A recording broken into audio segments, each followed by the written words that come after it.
नमस्कार मित्रों, मैं सुमंत कुमार आप सभी का अग्रेल एकेडमी ऑनलाइन क्लासेस में स्वागत करता हूं। मित्रों, उम्मीद करते हैं कि आप सभी अच्छे होंगे और आप निरंतर अध्ययनरत होंगे। मित्रों, आज हम नदी तंत्र पर आपकी समझ विकसित करेंगे और यहां से जिस प्रकार के प्रश्न आते हैं उन प्रश्नों को हम बहुत आसानी से क्या करेंगे, समझ लेंगे और ये जानेंगे कि कैसे प्रश्न यहां से पूछे जाते हैं। तो हमारा यही प्रयास है कि हम आपके लिए कितना आसान और बेहतर कर सके ताकि आपका एग्जाम बहुत बेहतर हो, आप सभी लोग अपनी परीक्षाओं को पास कर सके। ठीक है, तो ये जो लेक्चर है ये पूरी तरह से जीडी पर आधारित है और हमें ये प्रयास रहेगा कि अभी आपको लगातार जो आपका आगामी एग्जाम जीडी है उस पर, एसएससी जीडी का जो एग्जाम है उस पर लगातार आपको मैं लेक्चर देता रहूं। मित्रों, आज हम नदी तंत्र पर बात करेंगे। नदी तंत्र, आज का हमारा लेक्चर है नदी तंत्र, रिवर सिस्टम। रिवर सिस्टम पर हम बात करेंगे, नदी तंत्र पर हम बात करेंगे और इन्हीं पर जो महत्वपूर्ण प्रश्न हैं उनको समझेंगे।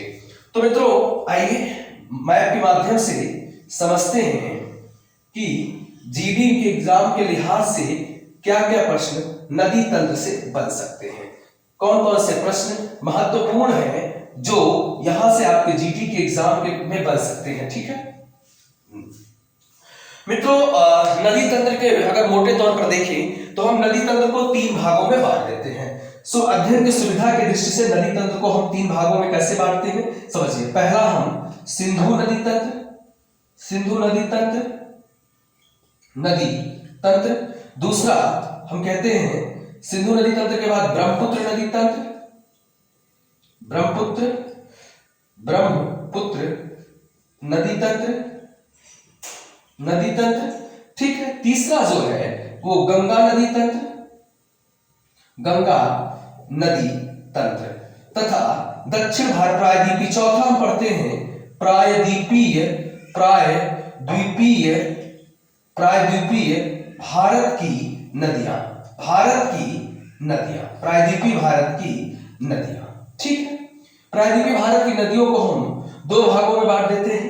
ठीक है, एक होता है बंगाल की खाड़ी में गिरने वाली नदियां, बंगाल की खाड़ी में गिरने वाली नदियां, खाड़ी में गिरने वाली नदियां। ठीक है, दूसरा अरब सागर में गिरने वाली नदियां,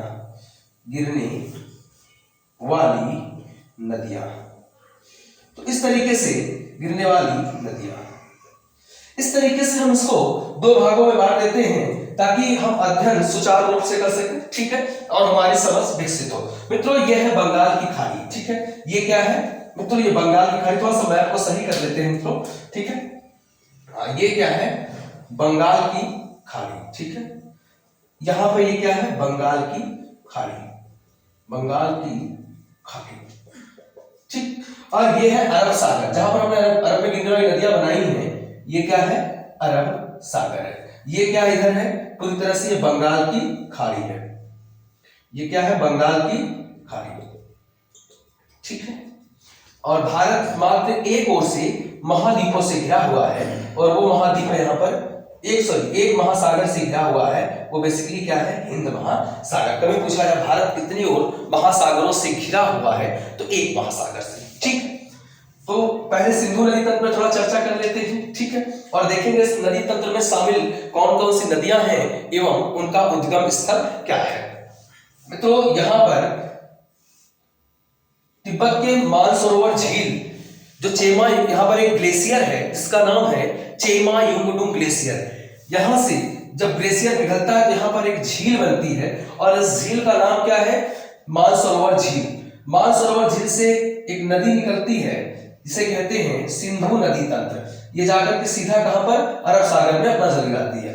दूसरी यहां से जो नदी निकलती है वो है आपका सतलज। कौन सी, सतलज। तीसरी जो महत्वपूर्ण नदी है मित्रों ये है ब्रह्मपुत्र। ये कौन सी है, ब्रह्मपुत्र। ठीक है, ये कौन सी नदी है, ये बांग्लादेश में पहुंच जाती है, ये ब्रह्मपुत्र नदी है। ठीक है, ये कौन सी नदी है, ये ब्रह्मपुत्र नदी है। नदियों का देश बांग्लादेश। नदियों का देश किसे कहा जाता है मित्रों? बांग्लादेश। नहरों का देश पाकिस्तान। ठीक है, चलिए ये सिंधु है, ठीक है, ये सिंधु नदी तंत्र है, और ये सतलज है, सतलज, और ये ब्रह्मपुत्र है। ये क्या है? ब्रह्मपुत्र नदी। ठीक है, ये जो रिवर है ये कौन सी? ब्रह्मपुत्र नदी। ठीक है, और यहां पर भारत की सबसे लंबी नदी उत्तराखंड के उत्तरकाशी जिले से निकलती है, और ये गंगा नदी है। कौन सी नदी है? गंगा। मित्रों, दुनिया का सबसे बड़ा डेल्टा बनता है जब गंगा और ब्रह्मपुत्र का। गंगा को बांग्लादेश में पद्मा कहते हैं। क्या कहते हैं? बांग्लादेश में गंगा को पद्मा बोलते हैं, पद्मा कहा जाता है, जबकि ब्रह्मपुत्र नदी को जमुना कहा जाता है। क्या कहा जाता है मित्रों? गंगा नदी को पद्मा और ब्रह्मपुत्र को जमुना। ये दोनों मिलकर के दुनिया का सबसे बड़ा डेल्टा बनाते हैं। ठीक है, तो गंगा नदी कितने राज्यों से गुजरती है? 5 राज्यों से गुजरती है।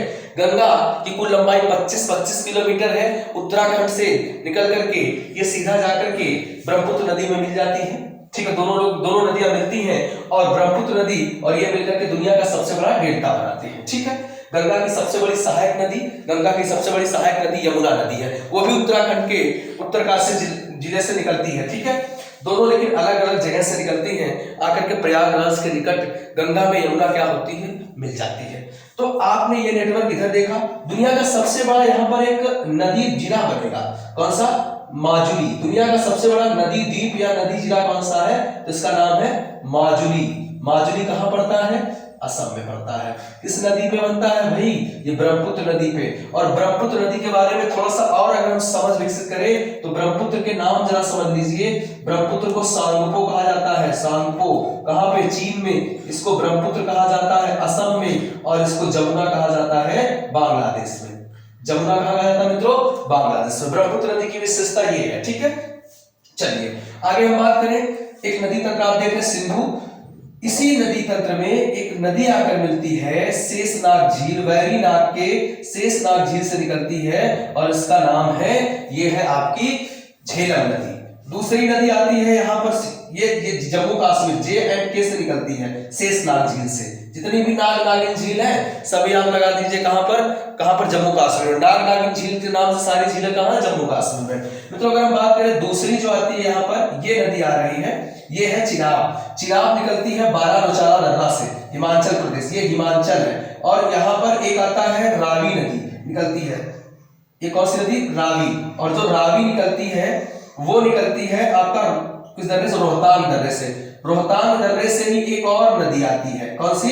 एक और नदी आती है रोहतांग दर्रे से, उसका नाम है ब्यास। कौन सी नदी है मित्रों? ये है ब्यास। और ये है सतलज। सतलज और ब्यास जहां मिलते हैं उसका नाम है हरिके। पंजाब के हरिके नामक स्थान पे सतलज और कपूरथला के निकट दोनों मिलते हैं, और वहां से जहां पे दोनों नदियां मिलती है ब्यास और सतलज, वहां हरिके नामक स्थान पे हरिके बैराज भी कहा जाता है। वहां पे भारत की सबसे लंबी नहर इंदिरा नहर। कौन सी नहर निकलती है? इंदिरा नहर, जो कि राजस्थान के जो सूखाग्रस्त इलाका है, सूखा वाला क्षेत्र है, उन क्षेत्रों में सिंचाई इसी नहर के माध्यम से संभव हो पाता है। ठीक है, तो क्लियर हो गया। ये इंदिरा गांधी नहर हो गई मित्रों। अगर हम बात करें यहाँ से, यहाँ पर है एक पर्वत चोटी अरावली। भारत की सबसे प्राचीन पर्वत श्रृंखला कौन सी है? अरावली। किस युग की है? प्री कैम्ब्रियन युग की है। किस युग की है? Pre Cambrian. अरावली की सबसे ऊंची चोटी कौन सी है मित्रों? अरावली की सबसे ऊंची चोटी है गुरु शिखर, राजस्थान में स्थित है। ठीक है, तो इसी से एक नदी निकलती है, लूनी नदी। कौन सी? लूनी नदी। ये जो लूनी नदी, ये कच्छ के रण में दलदल वाले इलाके में जाकर के क्या होती है? समा जाती है। ये पूरी तरह समुद्र तक नहीं पहुंच पाती। कौन सी नदी मित्रों? लूनी नदी। अगर हम बात करें, यहां से एक नदी निकलती है साबरमती नदी। ठीक है, अभी थोड़ा इस पे बात करते हैं। ठीक है, अब हम क्या करते हैं, आपने देखा होगा ब्रह्मपुत्र, ये सांगपो है, सांगपो। ठीक है, अब हम देखते हैं कहां पे? अरब सागर में गिरने वाली नदियां। तो पहला आता है आपका ये साबरमती है, दूसरी आती है माही। कौन सी नदी आती है? माही। ये साबरमती है मित्रों, ये माही है। ठीक है, और यहां से एक आती है नर्मदा। अरब सागर में गिरने वाली सबसे लंबी नदी पूछा जाए, नर्मदा। अमरकंटक कहां से निकलती है? मध्य प्रदेश के अमरकंटक से। यहीं से एक और जनापाव पहाड़ी से निकलती, सॉरी, एक बैतूल के पठार से ये ताप्ती नदी है। ठीक है, मध्य प्रदेश के बैतूल के पठार से नदी निकलती ताप्ती। नदियों को जरा देख लीजिए मित्रों एक बार। ये जो नदी है, 4 नदियां हैं, इसको बोलते हैं खंभात की खाड़ी। खंभात की खाड़ी में गिरती हैं। कौन सी नदियां? ये 4 नदियां, साबरमती, माही, नर्मदा, ताप्ती। ये नदियां कहां गिरती हैं? ये चारों की चारों खंभात की खाड़ी में गिरती हैं। ठीक है, ये अरब सागर में गिरती है, अर्थात खंभात की खाड़ी में गिरती है। क्लियर हो गया? अब आपसे प्रश्न पूछा जाएगा कि अरब सागर में गिरने वाली सबसे लंबी नदी कौन सी है, तो आपका जवाब होगा अरब सागर में गिरने वाली सबसे लंबी नदी कौन सी है? नर्मदा नदी। ठीक है, जबकि भारत का सामान्य ढाल इधर है। अगर हम ढाल की बात करें तो भारत का सामान्य ढाल मित्रों किधर है? तो भारत का सामान्य जो ढाल है वो इस साइड में है। इन नदियों को इधर गिरना चाहिए, लेकिन ये 2 नदियां, नर्मदा और कौन सी? ताप्ती, ये 2 नदियां, दोनों ही नर्मदा और ताप्ती नदियां भ्रंश में बहती। कहां बहती हैं? भ्रंश में। हालांकि भारत में भ्रंश में बहने वाली नदियां 3 हैं। ठीक है, अपने धंसे हुए क्षेत्रों में जो बहती, जिनका जो उल्टा प्रवाह हो जाता है। दामोदर भी भ्रंश में बहने वाली एक नदी है। ठीक है, अगर हम बात करें अरब सागर में और कौन सी नदी गिरती है, तो गोवा में जुआरी और मांडवी, 2 नदियां ये गिरती हैं, जुआरी और मांडवी। ठीक है, जुआरी और मांडवी। कर्नाटक में गिरती है सारावती। जब आप कर्नाटक में जाएंगे तो सारावती। जोग गरसोप्पा जलप्रपात किस पर है? सारावती पर। जोग गरसोप्पा जलप्रपात किस नदी पर है? सारावती पर। लेकिन भारत का सबसे ऊंचा जलप्रपात मित्रों कुंचिकल है, जो कि वाराही नदी पर है। ठीक है, आगे हम बात करें, अगला पेरियार नदी, जो कि अन्नामलाई पहाड़ी से निकलती है, भरतपुझा। ये पेरियार है, ये भरतपुझा है। ठीक है, और ये कौन सी है? ये सारावती है। ठीक है, ये कौन सी है? ये जुआरी है। ये कौन सी नदी है? मांडवी नदी है। तो अब इसके जो महत्वपूर्ण नदियां जो आपके पेपर में पूछी जाती हैं वो हमने जिक्र किया। देखिए, लूनी तो पहुंच नहीं पाती है, साबरमती। ठीक है, एक हो गई मित्रों। दूसरी अगर नदी की बात करें, माही, कर्क रेखा को 2 बार काटने वाली नदी। राजस्थान में कर्क रेखा को 2 बार काटती है कौन सी नदी? कर्क रेखा को 2 बार काटती है माही। ध्यान रखिएगा, यह प्रश्न पूछा जाता है। कर्क रेखा भारत के कितने राज्यों से होकर गुजरती? 8 राज्य से। उसको 2 बार कौन सी नदी काटती है? तो आपका जवाब होगा माही। कौन सी 2 नदियां भ्रंश में बहती? नर्मदा और ताप्ती। ये जो नर्मदा और ताप्ती है, ये बैतूल के पठार से निकलती है। कहां से? और ये अमरकंटक से। नर्मदा अमरकंटक से, तापी बैतूल के पठार से। राजस्थान का जो प्रमुख शहर सूरत है वो तापी नदी के तट पर है। किस पर है? तापी नदी के किनारे। कौन सा? जहां पर सूरत है। ठीक है, सूरत किस नदी के तट पर स्थित है? तो आपका जवाब होगा तापी नदी। ताप्ती भी कहते हैं, तापी भी कहते हैं। अब हम थोड़ा सा बात करें, यहां पर एक मालवा की पठार, यहां पर एक मालवा का पठार है। ठीक है, एमपी में मालवा के पठार की जनापाव पहाड़ी। कौन सी पहाड़ी? जनापाव पहाड़ी मित्रों। ठीक है, कौन सी पहाड़ी? जनापाव पहाड़ी से चंबल नदी निकलती है, और चंबल नदी मध्य प्रदेश से निकल करके सीधा राजस्थान में बहते हुए यहां पर गंगा की सहायक नदी, ये प्रयागराज में मीट कर रही है। गंगा की सहायक नदी यमुना में जाकर मिल जाती है। कौन सी नदी है ये? चंबल नदी एक अवनालिक अपर्दन, खड्ड बनाने वाली नदी, बीहड़ बनाने वाली नदी। भारत में मात्र एक नदी जो अवनालिक अपरदन करती है और इतना खड्ड बना देती है कि ऊपर से वृक्ष वगैरह से नीचे का जो स्थान होता है वो ढक जाता है, जिसकी वजह से होता यह है कि जिसमें आप सुने होंगे बीहड़, चंबल के डाकू, दस्यु, तमाम आपने सुने होंगे, वो सभी इन्हीं क्षेत्रों में निवास करते थे। तो जो चंबल नदी है ये मध्य प्रदेश में बहती है और ये नदी राजस्थान में बहती है और यूपी में भी बहती। कहां से निकलती है? मध्य प्रदेश के जनापाव पहाड़ी से। इसमें 4 बांध बने हुए हैं, बहुत इंपॉर्टेंट है 4 बांध। इस पर हम जिक्र करेंगे, फिलहाल एक बार हम आपको बता दे रहे हैं। महात्मा गांधी बांध मध्य प्रदेश में, महात्मा गांधी बांध मित्रों कहां बना है? मध्य प्रदेश में बना हुआ है। और जवाहर सागर बांध और राणा प्रताप सागर बांध और चुलिया बांध, ये तीनों कहां बने हुए हैं? राजस्थान में बने हुए हैं। इटावा से पहले ये इसमें यमुना में जाकर मिल जाती है चंबल नदी। ठीक है, जहां पर ये अमरकंटक है तो अमरकंटक के दूसरे वाले छोर से सोन नदी निकलती। कौन सी? सोन नदी। और सोन नदी उत्तर की ओर बहने वाली भारत की एकमात्र नदी है जो जाकर के पटना के पास गंगा में मिल जाती है। कौन सी नदी है ये? सोन। और सोन की एक सहायक नदी है रिहंद नदी। ठीक है, सोनभद्र में आकर के मिलती है, किसमें? सोन नदी में। तो ये नदी कौन सी है? सोन। ये सोन नदी हो गई। नर्मदा और सोन का उद्गम स्थल एक ही जगह है। और अमरकंटक के पठार पे मित्रों क्या फेमस है? कौन से खनिज के लिए? बॉक्साइट के लिए फेमस है।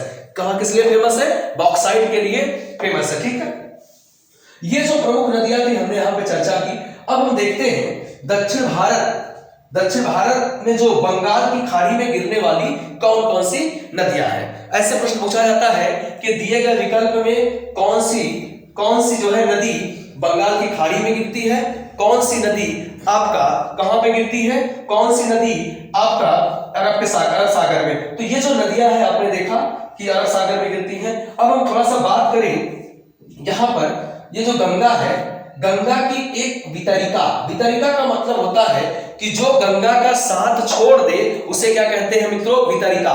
तो वितरिका जो हुगली नदी है वो गंगा की क्या है? वितरिका है। हुगली नदी मित्रों क्या है? गंगा की वितरिका है, ध्यान रखिएगा। तो ये कौन सी नदी है? हुगली। और हुगली के तट पर बसा हुआ शहर कौन सा? कोलकाता किस नदी के तट पर है? हुगली नदी के तट पर है। ठीक है, अगर हम बात करें, यहां पर है छोटा नागपुर का पठार। ठीक है, छोटा नागपुर का पठार मित्रों किस में आता है? किस राज्य में आता है? छोटा नागपुर का पठार मित्रों आता कहां पर है? छोटा नागपुर पठार झारखंड में है, जिसे छोटा नागपुर के पठार को भारत का रूर प्रदेश कहा जाता है। ठीक है, उसी छोटा नागपुर पठार से दामोदर निकलती है। कौन सी? दामोदर जाकर के किसमें मिल जाती है? हुगली में। दामोदर को बंगाल का शोक कहते थे, लेकिन जगह जगह पर बांध बना करके जो दामोदर नदी है उस नदी को जल को रोक दिया गया और नियंत्रण कर लिया गया जल को, जिसकी वजह से अब पानी की उतनी मात्रा पश्चिम बंगाल में नहीं पहुंच पाती है। पहले ऐसा होता था कि बहुत ज्यादा बारिश होने की वजह से ऐसा हो जाता था। ठीक है, पानी की मात्रा बढ़ गई और ये पूरा का पूरा पानी बंगाल की तरफ चला जाता था, इसीलिए बंगाल का शोक कहा जाता है।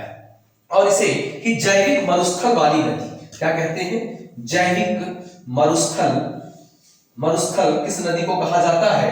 तो जवाब होगा दामोदर को। क्या किसे कहते हैं? दामोदर को। ठीक है, दामोदर की एक सहायक नदी है बराकर नदी। कौन सी? बराकर। और बराकर नदी पर ही तिलैया बांध। कौन सा? तिलैया बांध किस नदी पर है? बराकर नदी पर है। तो ये जो नदी है ये आपका जाकर के हुगली में मिल जाती है। ठीक है, अब छोटा नागपुर पठार से यहीं से सुवर्ण रेखा नदी निकलती है। कौन से मित्रों? सुवर्ण रेखा नदी कहां से निकलती है? तो सुवर्ण रेखा नदी आपका निकलती है छोटा नागपुर पठार से। छोटा नागपुर पठार से रांची किस नदी के तट पर बसा हुआ है मित्रों? रांची जो है किस नदी के तट पर है? तो रांची सुवर्ण रेखा नदी के, झारखंड की राजधानी रांची किस नदी के तट पर है? सुवर्ण रेखा नदी पर। और इसी सुवर्ण रेखा नदी पर ही हुंडुरु जलप्रपात है। कौन सा? हुंडुरु जलप्रपात किस पर है? तो आपका जवाब होगा हुंडुरु जलप्रपात सुवर्ण रेखा नदी पर है। इसके बाद एक दूसरी यही उड़ीसा के क्योंझर जिले से एक वैतरणी, कौन सी नदी? वैतरणी निकलती है, जो अपना जल उड़ीसा के तट पे ही जाकर के बंगाल की खाड़ी में ही अपना जल गिराती है। ठीक है, ये है आपकी वैतरणी के बाद जो दूसरी नदी है वो है छोटा नागपुर पठार से वो भी निकलती है, वो है ब्राह्मणी। कौन सा? ब्राह्मणी। छोटा नागपुर पठार के पास से निकल के आ रही है कौन सी नदी?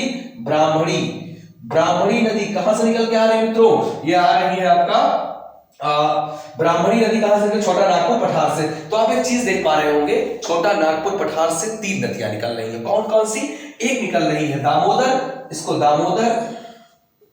ये दामोदर है, और वैतरणी है, और कौन सी? वैतरणी नहीं, सुवर्ण रेखा नदी। कौन सी? सुवर्ण रेखा नदी। ठीक है, और कौन सी आ रही? ब्राह्मणी आ रही है। कौन सी आ रही? ब्राह्मणी। आपने सुना होगा भारत का मिसाइल परीक्षण केंद्र चांदीपुर में है। भारत का जो मिसाइल परीक्षण केंद्र है वो कहां पर है? चांदीपुर कहां पड़ता है? उड़ीसा में। और यहीं से, और जो आप उसी को बोलते हैं अब्दुल कलाम या व्हीलर द्वीप। क्या बोलते हैं? व्हीलर द्वीप। ये व्हीलर द्वीप किस नदी के तट पर स्थित है? तो आपका जवाब होगा व्हीलर द्वीप ब्राह्मणी नदी के तट पर स्थित है। इधर है एक दंडकारण्य का पठार। कौन सा पठार? दंडकारण्य के पठार, इसका विस्तार कई राज्यों में। दंडकारण्य का पठार जो है इसका विस्तार, कुछ हिस्सा इसका महाराष्ट्र में है, तेलंगाना में है, आंध्रा में है, और छत्तीसगढ़ में भी इसका कुछ विस्तार है, और इसका कुछ विस्तार उड़ीसा में भी है। ठीक है, तो इसी दंडकारण्य के पठार से एक नदी निकलती है, महानदी। कौन सी? महानदी। उड़ीसा का शोक किसे कहा जाता है? तो उड़ीसा का शोक मित्रों आप किसे कहेंगे? महानदी को कहेंगे। किसे कहेंगे? महानदी को। और इसी महानदी पर दुनिया, ये कटक के निकट महानदी अपना डेल्टा कहां बनाती है? ये कौन सी नदी है? महानदी। महानदी ये अपना डेल्टा कहां बनाती है? कटक। कहां बनाती है? कटक के निकट, ठीक, अपना डेल्टा बनाती है। और जोग, तेल, शिवनाथ किसकी सहायक नदी है? तो आप कहीं पूछा जाए, मान लीजिए आपसे पूछा जाए जोग, तेल, शिवनाथ, शिवनाथ किसकी सहायक नदी है? तो आप कहेंगे महानदी की। किसकी है? महानदी की। ये क्या है? सहायक नदियां हैं। दुनिया का सबसे लंबा बांध, सबसे लंबा बांध अगर हम बात करें, सबसे लंबा बांध की बात करें, बांध हीराकुंड बांध। कौन सा? हीराकुंड बांध किस नदी पर है? तो आपका जवाब होगा हीराकुंड बांध महानदी पर है। ठीक है, ये कहां से निकलती है? दंडकारण्य के पठार से। जो हिस्सा छत्तीसगढ़ वाले इलाके में ज्यादा है वहां से इसका उद्गम स्थल होता है। ठीक है, इसका उद्गम स्थल होता है। ठीक है, अब हम बात कर रहे हैं अगली तीन प्रमुख नदियां। तीन प्रमुख नदियां कौन कौन सी हैं?